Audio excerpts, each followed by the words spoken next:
Então, convidar e já dar boas-vindas à nossa palestrante de hoje, doutora Vivian Botelho. Seja bem-vinda.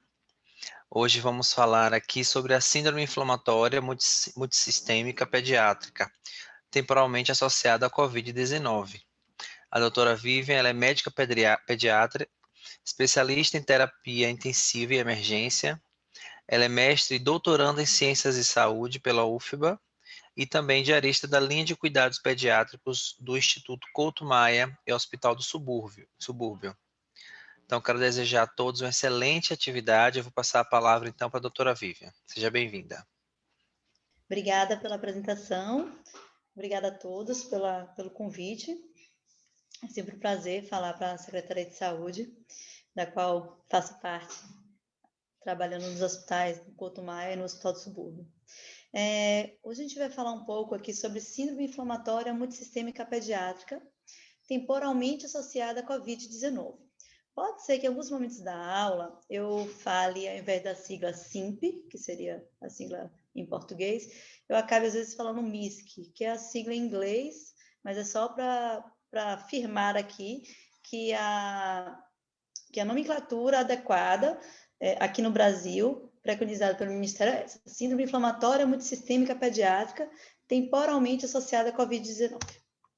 Então, os objetivos dessa nossa aula de hoje serão compreender o conceito, manifestações clínicas e identificação da síndrome inflamatória multissistêmica em pediatria, comparar a SIMP com a doença de Kawasaki, observando as semelhanças e diferenças, revisar evidências científicas mais recentes sobre SIMP em crianças e adolescentes no Brasil e no mundo, e evidenciar o tratamento e manejo clínico na SIMP na atualidade. Bem, o COVID-19, na verdade, o COVID-19 é uma doença causada pelo SARS-CoV-2, que foi observada no ano passado, no final do ano passado, na cidade de Wuhan, na China, e se espalhou pelo mundo. Em março de 2020, a Organização Mundial de Saúde declarou se tratar a situação de uma pandemia. E, inicialmente, foi observado um pouco impacto do COVID-19 na população pediátrica. Eram pacientes que, geralmente, ainda são, na verdade, pacientes que acabam atingindo de 1 a 5% de todos os casos, diferente dos adultos, que têm tido um impacto muito maior, e com a mortalidade muito baixa. Até que, em abril de 2020, foi dado um alerta pelo Royal College Pediatric and Children's Health, que é o colégio britânico de saúde, onde eles tinham, nesse alerta, comunicavam ao mundo que tinham observado em crianças uma síndrome inflamatória que apresentava semelhanças com a doença de Kawasaki, com síndrome de choque tóxico e outras doenças inflamatórias associadas à COVID-19. Os primeiros estudos a relatar sobre essa síndrome nova, essa síndrome inflamatória multissistêmica pediátrica, foi um estudo do Reino Unido, que envolvia 8 crianças, que foi baseado neste estudo de reifagem, publicado em maio, que foi feito o alerta do Royal College, e logo depois, em seguida, na mesma semana, na cidade de Bergamo, que também chegou a ser epicentro da pandemia, na Itália, também foi publicado no Lancet também, os dois estudos numa revista do mesmo segmento. Foi publicado uma coorte onde se observava também um estado de síndrome inflamatória multissistêmica. O que chamava atenção? Era um relato com poucos casos, tá? Esse do Reino Unido tinham 8 casos somente, e vou falar já para vocês também o italiano, a corte italiana. Mas o que chamava atenção era que em ambos os estudos, de 75% a 80% das crianças apresentavam RT-PCR negativo no exame. Ou seja, não se tratava de uma doença aguda, não era algo que fosse causado pelo Covid de forma aguda. E, ao mesmo tempo, foi observado na coorte do Reino Unido que 80% das crianças apresentavam sorologia, IgG ou IgM, ou ambos, positivo para a Covid-19. Ou seja, eram crianças que tinham infectado em algum momento e que se apresentavam com essa síndrome. Andando mais um pouquinho, esses foram os dois estudos. Aqui o estudo do Reino Unido, que foi publicado por Rifagem, se tratava de uma coorte de 8 crianças que iam de 4 a 14 anos, 5 meninos com febre prolongada, que foi observado derrame pleural, derrame pericárdico, ascite e choque, cujas provas inflamatórias estavam aumentadas, que tinham SARS-CoV-2 não detectável pelo RT-PCR, que é o exame padrão ouro para detecção de infecção aguda de até 14 dias, e tinham sorologia reagente em todos os casos, ou seja, já tinham mais, pelo menos 14 dias, de 10 a 14 dias de contato com SARS-CoV-2. 2 dos pacientes aqui apresentaram, nessa coorte do Reino Unido, apresentaram RT-PCR positivo. Um foi detectado somente pós-morte. O outro estudo que chamou atenção, o estudo de Verdoni, que é a coorte italiana, ele avaliou um outro movimento, mas que foi igualmente importante para entendermos um pouco sobre essa síndrome. Ele fez uma comparação entre o ano de janeiro de 2015 a fevereiro de 2020. Ele observou que houve um aumento importante da incidência dos casos de doença de Kawasaki. E comparou com fevereiro a abril de 2020, onde houve um aumento importante. Então, o que ele fez? Ele observou num grupo de janeiro a fevereiro, de janeiro de 2015, em 5 anos, ele observou 19 crianças, onde teve uma incidência de 0 a 3 pacientes por mês com doença de Kawasaki. E observou um pulo, um surto de doença de Kawasaki nesse curto período de tempo, de meses, tá? Que ele teve cerca de 10 casos por mês, um aumento importante. Então, a gente já chamava atenção, eles começaram a chamar a atenção da comunidade científica de que alguma coisa estava relacionado a doença de Kawasaki. E começou-se a desconfiar que essas duas coisas estavam relacionadas, tanto a síndrome inflamatória, que foi observada no Reino Unido, quanto essa doença de Kawasaki, esse surto de doença de Kawasaki, aumento importante que foi detectado na coorte italiana. Os pacientes também tinham algumas diferenças entre os pacientes com doença de Kawasaki diagnosticado antes de fevereiro de 2020 com o durante a pandemia. Eles observaram que não teve diferença entre o sexo e a sorologia, lógico. De 10, 8 eram positivos durante a pandemia. Não tinha, obviamente, antes de fevereiro de 2020, a preocupação com SARS-CoV-2 nesse grupo anterior. A idade do primeiro grupo, o grupo do passado, ele observou que eram pacientes mais novos, que eram de 0 a 3 anos, e durante a pandemia, ele observou que se tratavam de crianças maiores, mais velhas, de 5 a 7 anos, com uma diferença estatisticamente significativa. Observou que tinha mais alterações cardíacas, observou também que no grupo da pandemia tinha mais relação de doença de Kawasaki com choque, também foi estatisticamente significativo. Havia uma necessidade maior de uso de corticoide, ou seja, se tratava de doença mais grave, e um número grande de crianças também desenvolviam síndrome de ativação macrofágica. A gente falou um pouquinho aqui de doença de Kawasaki, mas o que consiste a doença de Kawasaki? É uma doença, ela não tem uma causa bem estabelecida, porém ela pode ser causada por qualquer vírus, pode ser desencadeada, na verdade, por qualquer vírus. E os critérios para se dizer que tem doença de Kawasaki são critérios clínicos. A gente precisa ter febre, tá, persistente por pelo menos 5 dias, associada a 4 dos seguintes critérios abaixo.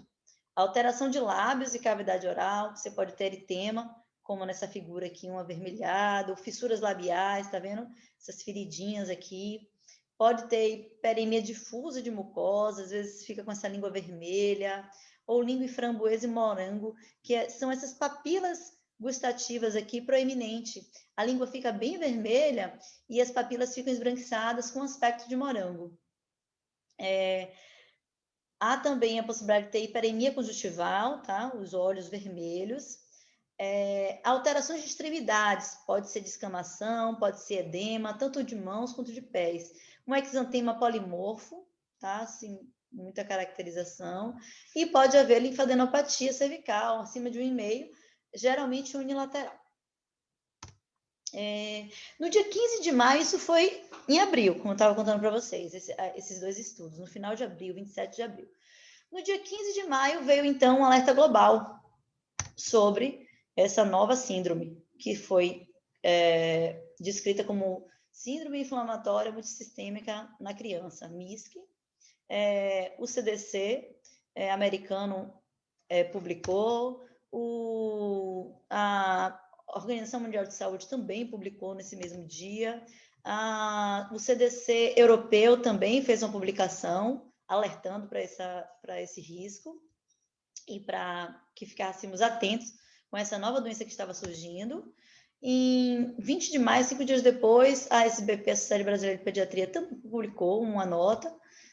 Em conjunto, o Ministério da Saúde também, dia 22 de maio. Maio foi o grande mês da gente começar a perceber essa doença. O Ministério da Saúde publicou e nomeou, tá? De síndrome inflamatória multissistêmica em crianças e adolescentes, temporalmente, né, associada à Covid. Como é que tem se dado a epidemiologia do Brasil? Eu acho que a gente teve uma aula há pouco tempo atrás, acho que mais ou menos em setembro, onde foi explicado muito melhor sobre a epidemiologia, mas aqui eu trago para vocês o boletim epidemiológico de outubro, do final de outubro, onde já se observa casos de síndrome inflamatória multissistêmica bastante distribuído no país. Os estados mais afetados são São Paulo, Ceará, seguido do Rio de Janeiro, do Piauí, da Bahia e alguns outros estados. Na Bahia, como é que estamos? Na Bahia, até esse dia de outubro, não sei se tem alguém da epidemiologia aí que no final pode dar uma atualização para a gente do quadro, mas até o final de outubro, no boletim epidemiológico, constava que a gente tinha tido 33 casos aqui na Bahia, tá? E observa que, diferente da doença de Kawasaki, que geralmente tem crianças menores, de 0 a 3 anos, trata-se de meninos maiores, de 5 a 9 anos, a gente teve 8 casos, 8 não, na verdade 8 mais 6, né? Mas 9 casos de 10 a 14 anos são crianças mais velhas, tá? E tivemos um óbito até o final de outubro. Mas o que consiste ainda essa síndrome, né? É importante dizer que é algo que nós estamos descobrindo ainda e que existem muitos relatos ainda sendo publicados na literatura. É um conhecimento que está vindo em construção. Esse editorial do Dr. Mike Levin, eu achei muito interessante, onde ele fala que a doença, a gente pode comparar esse surto da nova doença, a descoberta dessa nova doença, com uma parábola do elefante e dos 6 cegos. É uma parábola que conta que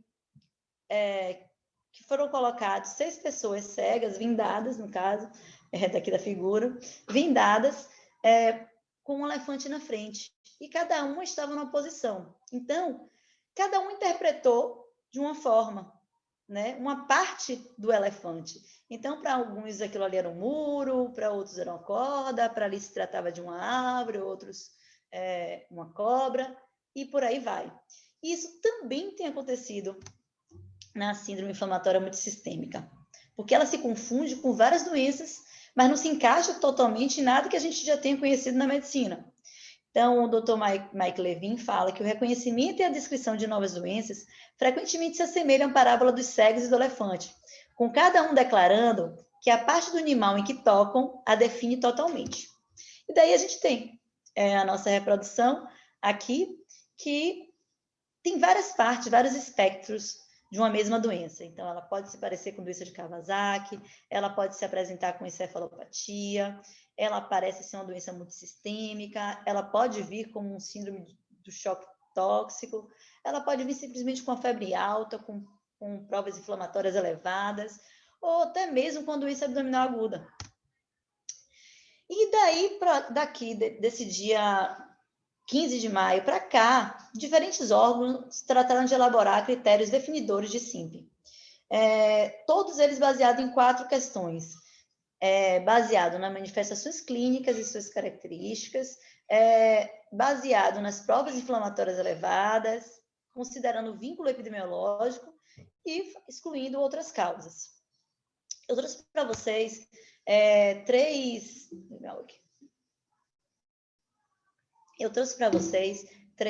classificações que, ao meu ver, são as mais importantes. A primeira de todas, que foi o do Royal College, o Colégio Real do Reino Unido, que foi primeiro quem se propôs a definir a doença.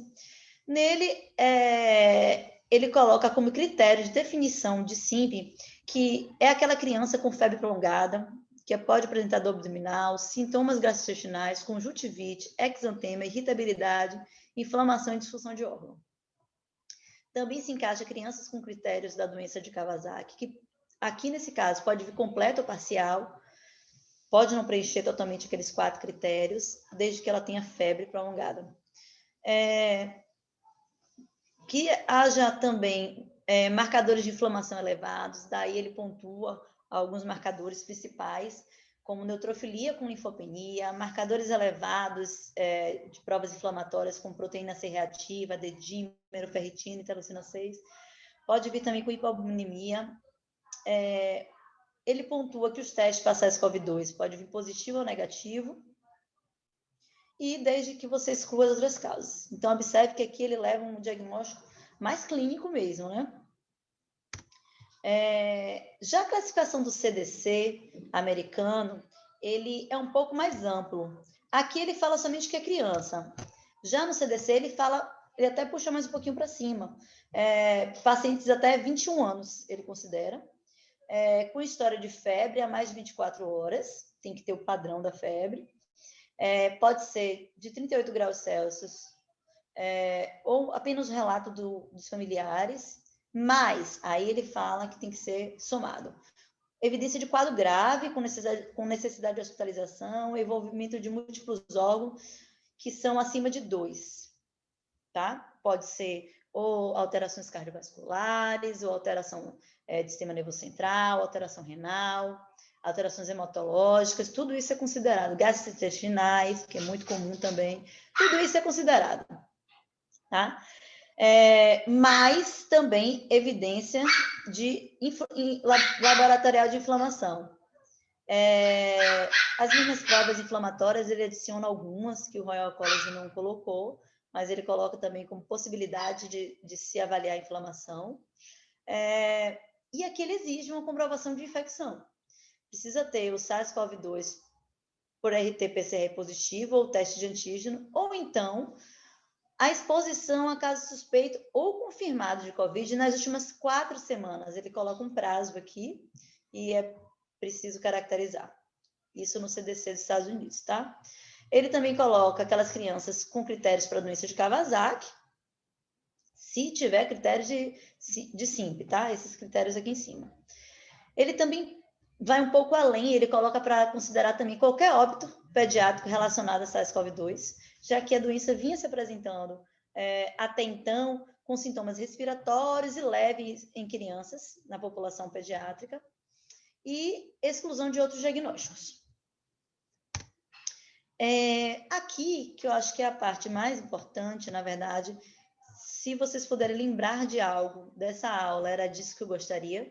Tem 2 slides que eu acho que são os mais importantes. Um é esse, tá? Então, se alguém dormiu aí durante a apresentação, vamos dar uma acordadinha, força, para a gente tentar bater um pouquinho isso aqui, que essa é a definição mais importante. Por quê? A definição da Organização Mundial de Saúde, que é atualmente a que foi adotada pelo Ministério da Saúde aqui no Brasil, tá? Então, aqui no Brasil, o que a gente vai considerar? Peraí, que as coisas do Zoom estão ficando em cima da minha tela. Pronto.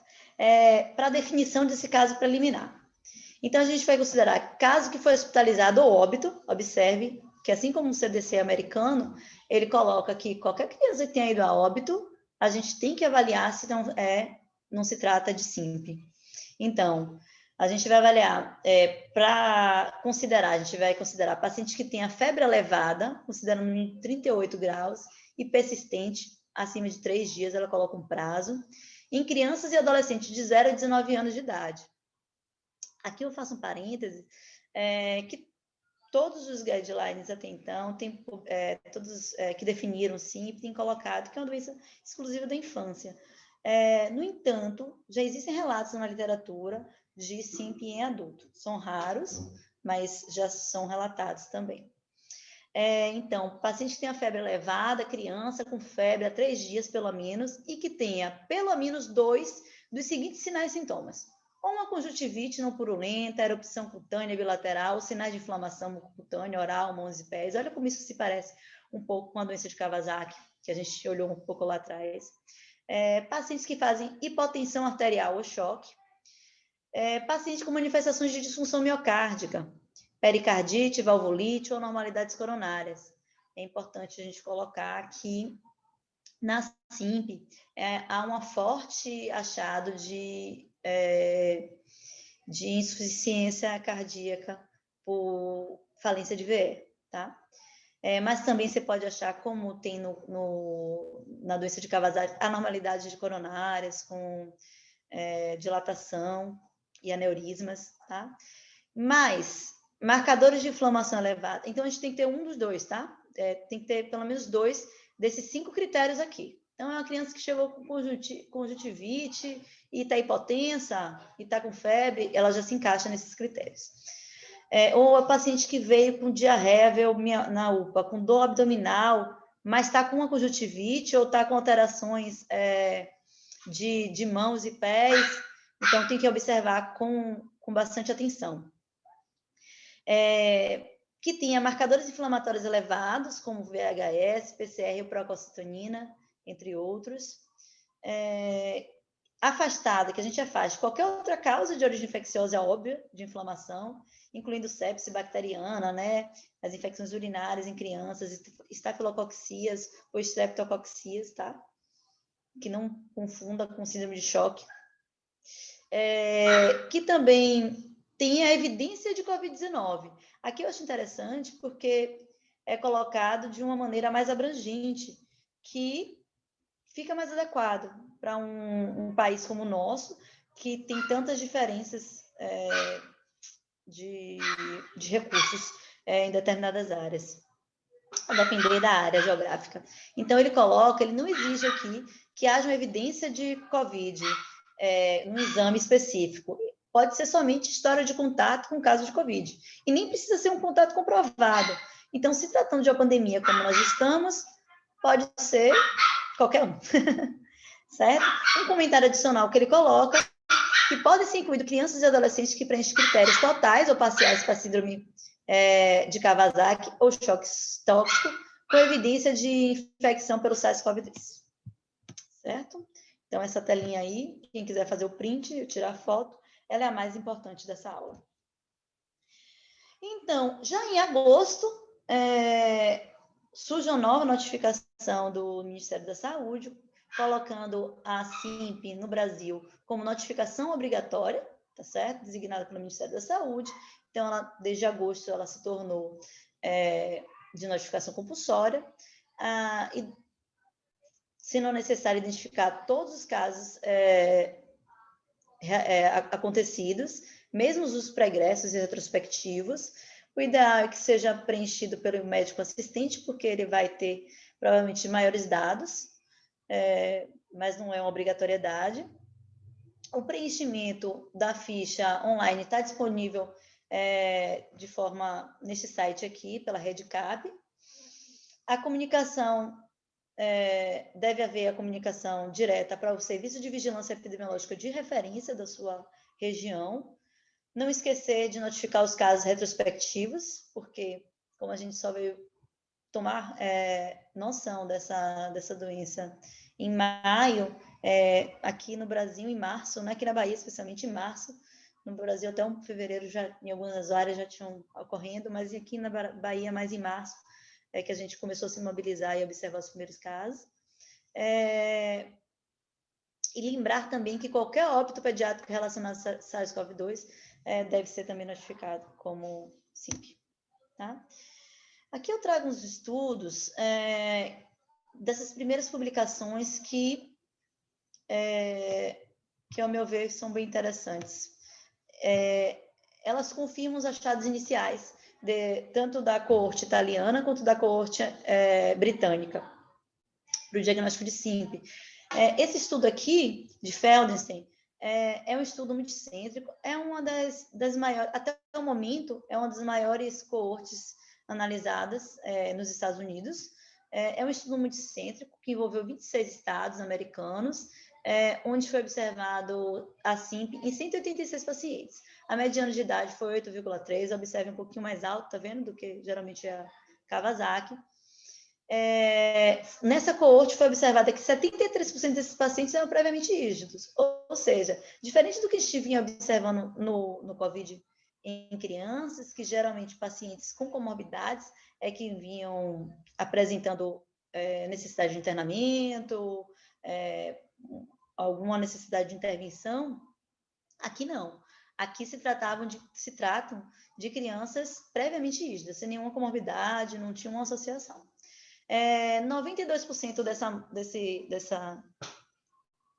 dessa amostra apresentava sintomas de trato gastrointestinal, como vômito do abdominal. Olha, em criança, algo muito comum, né, no nosso dia a dia.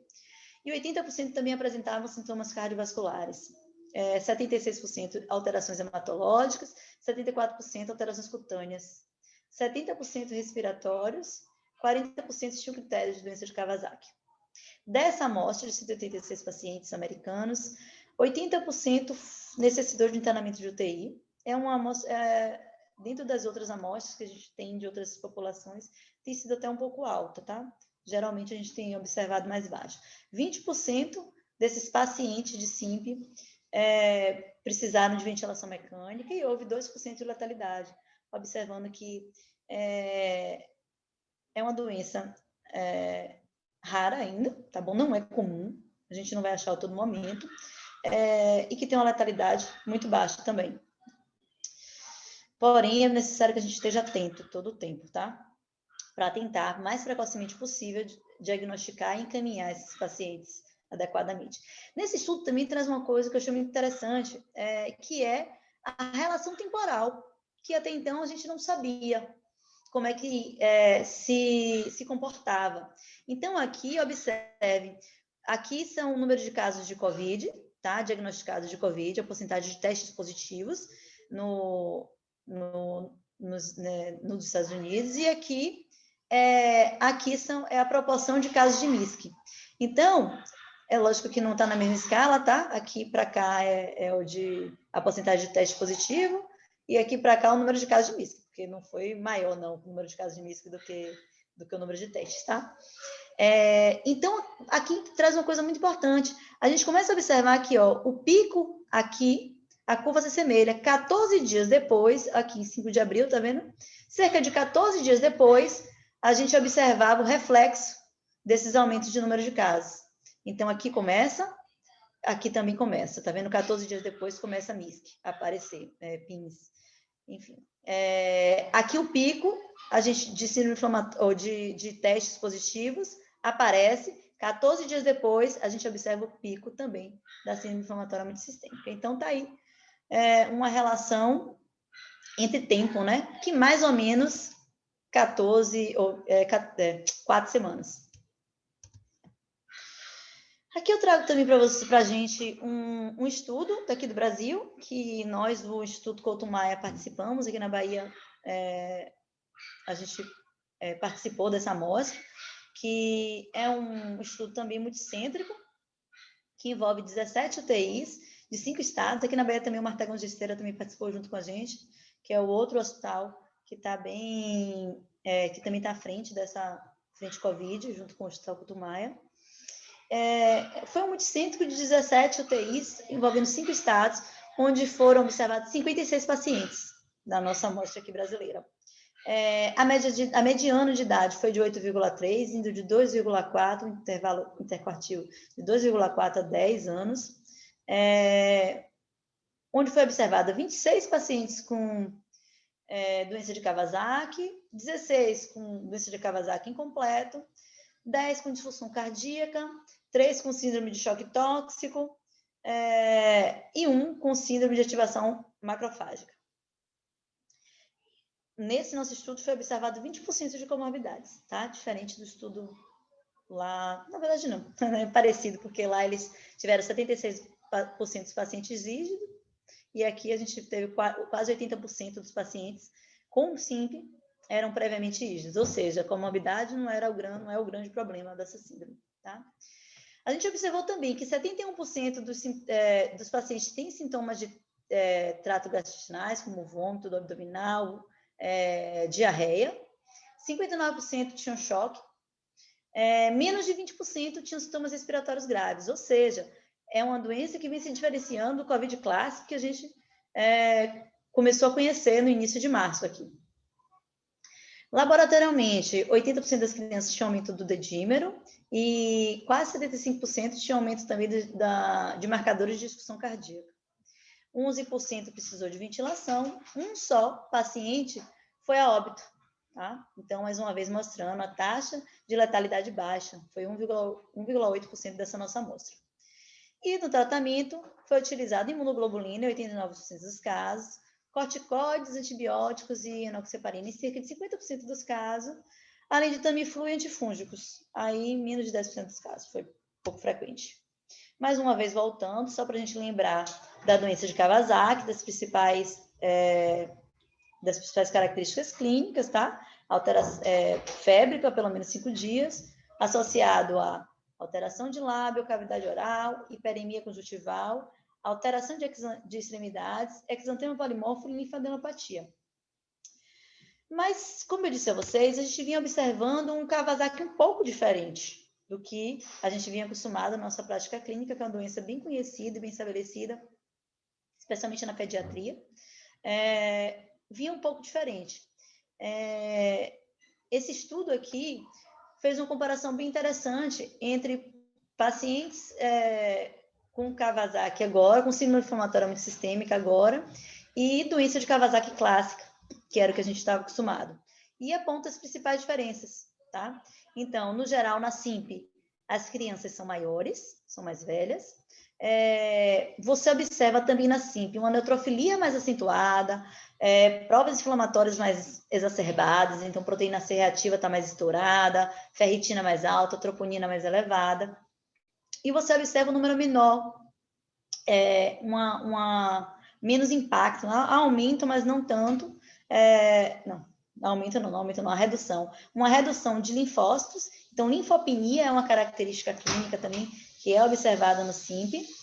Albumina pode vir com hipoalbuminemia, anemia e plaquetopenia.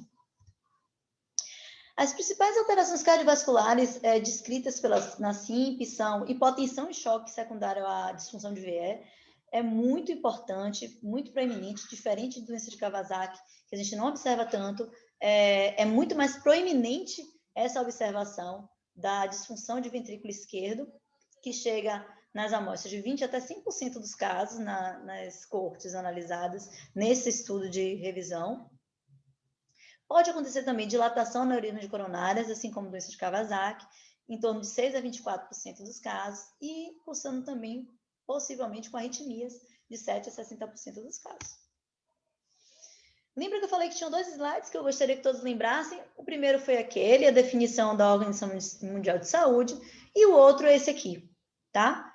Esta criança aqui é a criança que a gente precisa olhar, especialmente na assistência básica, com um olhar muito cuidadoso e muito atento, que são esses pacientes que precisam ser encaminhados precocemente, tá? Então, pacientes que têm febre, sinais de inflamação e falência de órgãos, ou múltiplos, ou somente um,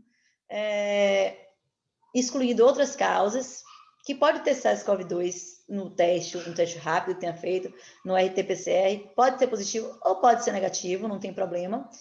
Isso não exclui a doença. Que tenham dor de cabeça ou alteração de sensório, confusão, conjuntivite, tosse, linfadenopatia, que tenha desmaio, vômito, dor abdominal. Daí a gente tem que ter cuidado com pacientes com, muitas vezes, com diagnóstico de apendicite, tá certo? Grave, com sinais de apendicite fase 4. Muitas vezes a gente tem observado diagnóstico diferencial para SIMP também atualmente. Sintomas respiratórios, rastro cutâneo, esse exantema, né? Que pode vir aqui, em qualquer parte do corpo, diarreia, alterações de edema ou descamação de pés e mãos, ou mãos, tá certo? Com alterações de provas inflamatórias, com albumina baixa, linfopenia, desculpa, também. Essa criança aqui precisa ser encaminhada o mais breve possível, tá? Quem tiver na assistência básica, solicita a regulação o quanto antes. As regulações têm sido muito rápidas. No geral, os pacientes não ficam mais, especialmente se for suspeita de MISC, de PINS, eles não têm ficado mais do que 24 horas na rede, aguardando, e nós temos recebidos lá no Couto Maia todos esses casos. Trago também para vocês, vamos falar um pouquinho agora de tratamento, tá? Então, a gente tem essa revisão sistemática que envolve 35 artigos de SIMP, num total de 783 casos da síndrome inflamatória. E o que essas crianças estão usando, tá? Então, aqui a gente tem um quadro dos tratamentos, tá? No geral, 60% dos casos utilizou imunoglobulina, 44% corticosteroides, venoso, e outras drogas também, que eu vou falar um pouquinho mais na frente aqui para vocês. Como é que eu trato essas crianças? Na assistência básica, encaminhar o mais precoce possível, fazer o diagnóstico e a suspeita. Na verdade, não é um diagnóstico, mas suspeita. Uma vez suspeita, ela vai ser encaminhada para um centro terciário, onde vai ter a possibilidade de realizar as provas inflamatórias, realizar ecocardiograma e os exames adequados para que a gente possa ver esse diagnóstico mais detalhadamente. Então, quais são as orientações gerais de tratamento desses pacientes graves? Discutir precocemente com a equipe de emergência pediátrica, medicina intensiva pediátrica, infectologia e reumatologia pediátrica, ou seja, esse paciente precisa ir com o hospital terciário, tá? São recomendações aqui, todas baseadas na recomendação da Sociedade Brasileira de Pediatria, tá? Limitar a transmissão, ou seja, uso de EPI para poder ter contato com esses pacientes, manter em isolamento, tá? Porque até que se prove o contrário, todos eles são suspeitos de Covid-19. Pacientes com choque, a gente vai tratar seguindo protocolos básicos, geralmente o Survive Sepsis Campaign é o que a gente utiliza de mais rotineiro para o tratamento de choque. No geral, esses pacientes fazem choque hiperdinâmico sem resposta à fluidoterapia. Às vezes é necessário utilizar dobutamina, epinefrina ou milrinona, pode ser úteis, por conta da disfunção de ventrículo esquerdo, como a gente já apontou. Antibiótico terapia, em alguns casos, pode ser necessário, geralmente até as culturas negativarem, até a gente ter o diagnóstico diferencial, que não se trata de um choque séptico, mas sim de SIMP, pode ser necessário. E também vários estudos já publicaram que pode haver uma infecção por outros vírus ou por bactérias concomitante, tá certo? A doença inflamatória.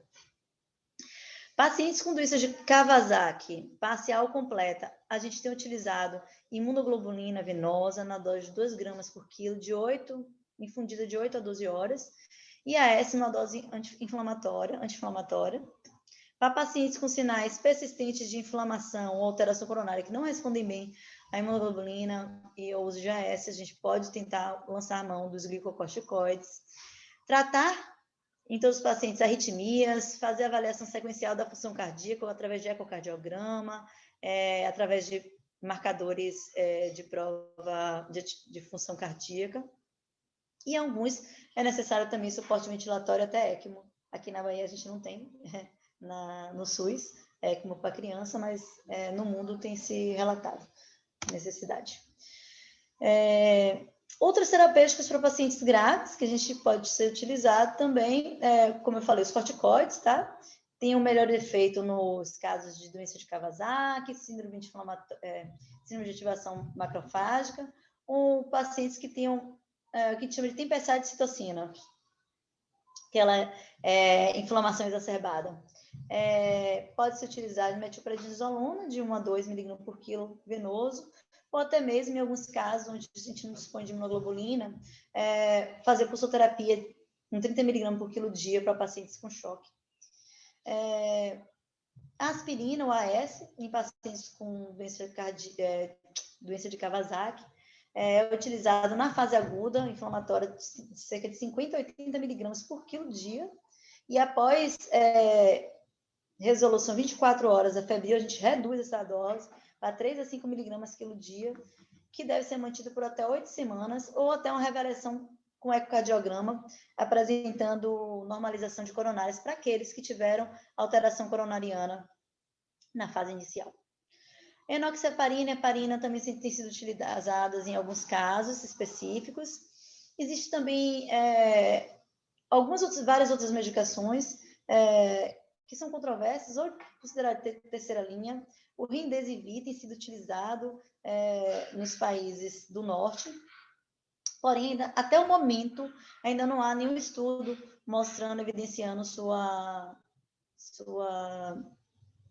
eficácia, tá? Mas também a gente tem que entender que, como é uma doença nova, isso requer tempo até que os estudos sejam publicados. Também a possibilidade de uso de antagonista do receptor de interleucina 1, o anakinra, que é o principal representante, a gente não tem aqui no Brasil. A gente pode se utilizar também o tocilizumab, que é o que a gente tem.